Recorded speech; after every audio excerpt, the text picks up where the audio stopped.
Selon le dernier rapport du Réseau mondial contre les crises alimentaires, près de 12% de la population dans la grande zone Afrique de l'Ouest Sahel serait en situation d'insécurité alimentaire aiguë.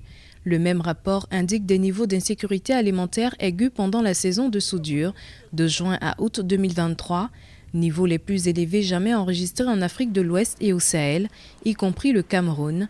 Le secrétaire exécutif du comité permanent inter-État de lutte contre la sécheresse dans le Sahel indique les causes de cette situation. La question de la sécurité alimentaire est liée également aux échanges entre les pays, entre les pays de la région et le reste du monde. En plus de la COVID-19, il y a l'insécurité civile aussi qui sévit depuis quelques années dans la région.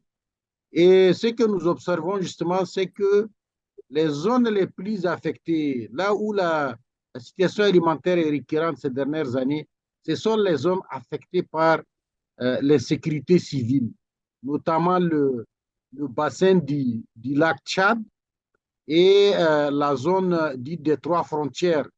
Nous avons eu également le conflit russo-ukrainien qui a vu le marché international des produits alimentaires perturbé. Selon le secrétaire exécutif du CILS, la mobilisation de l'aide internationale, la mise en place de subventions, la réélecture des politiques agricoles de chaque État et l'utilisation des engrais peuvent constituer des éléments de réponse dans la gestion de ce défi. Aujourd'hui, la seule réponse possible, c'est sur les marchés, parce qu'on ne peut pas produire à l'instant où on est aujourd'hui. Il n'y a pas de production végétale possible au Sahel.